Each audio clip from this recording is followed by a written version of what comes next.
बेटा अगली हमारी अभिक्रिया है ईटाग अभिक्रिया।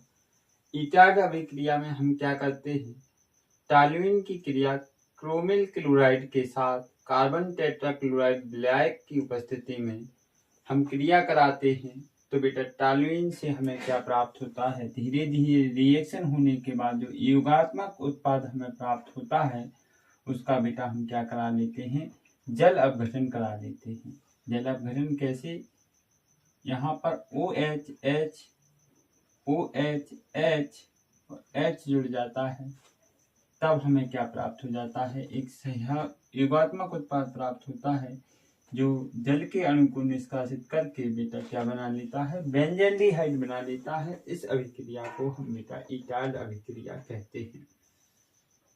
आप बेटा डायरेक्ट इन दो को ना लिख करके डायरेक्ट भी लिख सकते हो कि टॉल्यूइन बेटा क्रोमिल क्लोराइड की उपस्थिति में CCl4 के साथ विलायक की उपस्थिति में क्रिया करके बेंजल्डिहाइड बनाता है। इस अभिक्रिया को स्टीफन अभिक्रिया कहते हैं। अगली है स्टीफन अभिक्रिया। स्टीफन अभिक्रिया क्या है, बेंजीन नाइट्राइल की क्रिया स्टेनस क्लोराइड व HCl के मिश्रण के उपस्थिति में बेटा अपचयन कराते हैं तो हमें योगात्मक उत्पाद प्राप्त होता है जिसका जल अपघटन कराने पर हमें बेंजीन प्राप्त होता है। इस अभिक्रिया को बेटा स्टीफन अभिक्रिया कहते हैं। मतलब नाइट्राइल ग्रुप को बेंजल्डिहाइड ग्रुप में परिवर्तित करने की क्रिया को स्टीफन अभिक्रिया कहते हैं, जिसमें क्या होता है, नाइट्राइल बेंजीन, किस बेंजीन, नाइट्राइल बेंजीन की क्रिया स्टेनस क्लोराइड व HCl के मिश्रण के साथ कराने पर योगात्मक उत्पाद प्राप्त होता है जिसके जल अपघटन कराने पर हमें बेंजल्डिहाइड प्राप्त होता है। इस अभिक्रिया को स्टीफन अभिक्रिया कहते हैं। अगली है हमारी पर्किन अभिक्रिया। पर्किन अभिक्रिया क्या है, बेंजल्डिहाइड की क्रिया बेटा एसिटिक एनहाइड्राइड से कराते हैं CH3COON की उपस्थिति में तो बेटा हमें सिनेमिक अम्ल प्राप्त हो जाता है और साथ ही साथ हमें CH3COOH यानी कार्बोक्सिलिक समूह प्राप्त हो जाता है। कहने का तात्पर्य यह है कि जब बेंजल्डिहाइड की क्रिया एसिटिक एनहाइड्राइड के साथ सोडियम एसीटेट की उपस्थिति में करा देते हैं तो यहाँ से एक जल का अणु निष्कासित होकर के सिनेमिक अम्ल बनाता है। इस अभिक्रिया को पर्किन अभिक्रिया कहते हैं। बेटा टॉलिन अभिकर्मक वेरी इंपोर्टेंट है। टॉलिन अभिकर्मक क्या है, तो टॉलिन अभिकर्मक बेटा सिल्वर के अमोनियम लवण का जलीय विलयन होता है जिसका प्रयोग एल्डिहाइडों के परीक्षण में करते हैं। जब एल्डिहाइडों की क्रिया बेटा टॉलिन अभिकर्मक के साथ कराई जाती है तो एक कार्बोक्सिलिक समूह में परिवर्तित हो जाते हैं। कौन से समूह, एल्डिहाइड समूह किसमें परिवर्तित हो जाते हैं, एसिटिक अम्ल में परिवर्तित हो जाते हैं। साथ ही साथ बेटा रजत दर्पण बनाते हैं। कौन सा दर्पण बनाते हैं, रजत दर्पण बनाते हैं।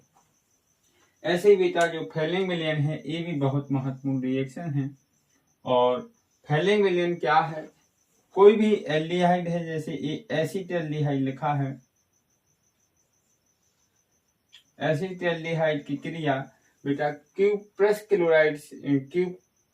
ऑक्साइड से करते हैं तो ऑक्सीडेशन करके इसको क्या कर देता है बेटा, ये OH यानी कार्बोक्सिलिक समूह में परिवर्तित करके Cu2O का लाल अवक्षेप प्राप्त करवाता है। तो बेटा जो फेलिंग विलयन है वह भी एल्डिहाइडों के परीक्षण में प्रयुक्त होता है। और टॉलिन अभिकर्मक भी बेटा किसके परीक्षण में प्रयोग किया जाता है, एल्डिहाइडों के परीक्षण में किया जाता है। बेटा कुछ महत्वपूर्ण रिएक्शनों के साथ मैं आपसे मिला हूँ क्योंकि मैंने अभी से ही बैच ज्वाइन किया है और अगर मैं लंबे समय से आपसे जुड़ा होता तो बहुत सारे प्रश्नों पर चर्चा करता। मुझे बहुत सारे प्रश्नों पर अभी आप लोगों से चर्चा करनी थी। कुछ 2-3 और महत्वपूर्ण रिएक्शन बची हैं, उन पर भी हम बेटा महत्वपूर्ण चर्चा करेंगे। आप लगातार वीडियो देखते रहिएगा। Thank you. बेटा कुछ परीक्षण हैं जो परीक्षा में पूछे जाते हैं, जैसे ल्यूकस परीक्षण। ल्यूकस परीक्षण किसके परीक्षण में प्रयोग करते हैं, तो एल्कोहलों के परीक्षण के लिए बेटा हम ल्यूकस परीक्षण का प्रयोग करते हैं जिसमें शांत HCl और निर्जल ZnCl2 का 1:1 का मिश्रण बेटा ल्यूकस अभिकर्मक कहलाता है, जिसमें हम बेटा एल्कोहलों के परीक्षण में इसका प्रयोग करते हैं। एल्कोहल की क्रिया शांत HCl और निर्जल ZnCl2 अर्थात ल्यूकस अभिकर्मक के साथ क्रिया कराते हैं तो एल्किल हैलाइड प्राप्त होते हैं।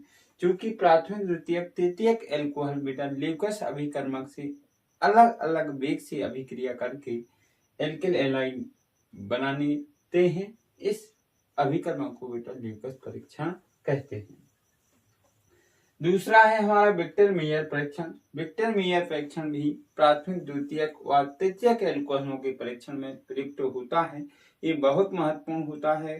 कई बार 3 नंबर में प्रश्न में पूछा जाता है कि प्राथमिक, द्वितीयक, तृतीयक एल्कोहलों के परीक्षण की विधियों को लिखिए। तो जैसे ये विक्टर मेयर परीक्षण में बताया गया है, सर्वप्रथम हम एल्कोहल ने जो अज्ञात एल्कोहल है उस अज्ञात एल्कोहल को लेकर के उसमें आयोडीन और रेड फास्फोरस के मिश्रण को मिलाते हैं, जिससे हमें आयोडो एल्केन प्राप्त हो जाता है। क्या प्राप्त हो जाता है? आयोडो एल्केन प्राप्त हो जाता है। और आयोडो एल्केन की क्रिया बेटा सिल्वर नाइट्रेट से कराते हैं, तब हमें नाइट्रो एल्केन प्राप्त होता है। नाइट्रो एल्केन के में बेटा नाइट्रस अम्ल मिलाने से नाइट्रस अम्ल मिलाकर के जो पदार्थ या जो विलयन बनता है उसमें NaOH या KOH का विलयन मिलाते हैं। तो यदि वह बेटा NaOH या KOH मिलाने पर यदि विलयन लाल रंग का हो जाता है तो अज्ञात एल्कोहल कौन सा एल्कोहल होगा? प्राथमिक एल्कोहल होगा। अगर नीला रंग देता है तो वह द्वितीयक एल्कोहल होगा और रंगहीन रहता है तो वह तृतीयक एल्कोहल होगा। इस प्रकार से हम विक्टर मेयर परीक्षण के माध्यम से प्राथमिक, द्वितीयक और तृतीयक एल्कोहलों के परीक्षण करते हैं। तीसरा हमारा परीक्षण है लीवरमैन नाइट्रोसो परीक्षण। लीवरमैन नाइट्रोसो परीक्षण में क्या होता है? इसमें हम फिनॉल का परीक्षण करते हैं। फिनॉल परीक्षण जो देते हैं, लीवरमैन नाइट्रोसो परीक्षण कौन देते हैं? फिनॉल देते हैं।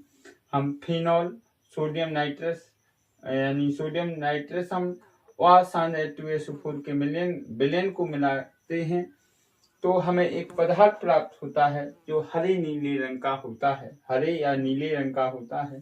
जब बेटा इसकी तन्यता बढ़ाते हैं तो यह पुनः कैसे रंग का हो जाता है? लाल रंग का हो जाता है।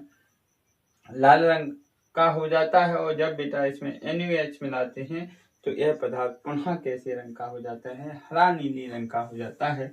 इससे यह निष्कर्ष निकलता है कि लीवरमैन नाइट्रोसो परीक्षण द्वारा अगर ऐसा हो रहा है तो वह क्या है? दिया हुआ पदार्थ फिनॉल है। क्या है? फिनॉल की क्रिया सोडियम नाइट्रस अम्ल व H2SO4 के साथ कराने पर जो विलयन बनेगा वो हरे नीले रंग का विलयन देगा। इसकी तन्यता बनाने पर वह लाल रंग का पदार्थ देगा, जिसको में NaOH या क्षारीय KOH मिलाने पर बेटा वह हरे नीले रंग का पुनः हो जाता है। यह परीक्षण हमारा नाइट्रोसो परीक्षण होता है। बेटा अगला है मॉलिस परीक्षण। मॉलिस परीक्षण कार्बोहाइड्रेट के परीक्षण में किया जाता है। कई बार प्रश्न आता है कि मॉलिस परीक्षण का प्रयोग किसके लिए किया जाता है? तो कार्बोहाइड्रेटों के परीक्षण के लिए हम किसका प्रयोग करते हैं? मॉलिस परीक्षण का प्रयोग करते हैं, जिसमें हम कार्बोहाइड्रेट का जलीय विलयन लेते हैं सर्वप्रथम बेटा, फिर उसमें हम अल्फा नेफ्थलेन के एल्कोहलीय विलयन की कुछ बूंदें मिला देते हैं, फिर दीवार के सहारे बेटा शांत H2SO4 डालते हैं। क्या डालते हैं?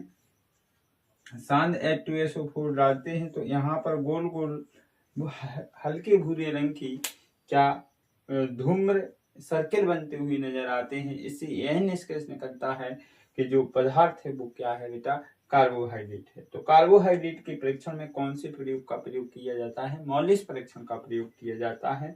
और मॉलिस परीक्षण क्या है बेटा? कार्बोहाइड्रेट के जलीय विलयन में हम अल्फा नेफ्थेनॉल के क्या एल्कोहलीय विलयन में मिलाकर के दीवार के सहारे प्रखंडी में हम क्या डालें? H2SO4 मिलाएं तो जहां पर मिलन स्थान होता है वहां पर हल्के नीले भूरे रंग के सर्किल बनने लगते हैं, छल्ले बनने लगते हैं, रिंग बनने लगते हैं, जिससे यह निष्कर्ष निकलता है कि दिया हुआ अज्ञात पदार्थ क्या है? एक कार्बोहाइड्रेट है। आखिरी हमारा महत्वपूर्ण परीक्षण है हिंसबर्ग अभिकर्मक।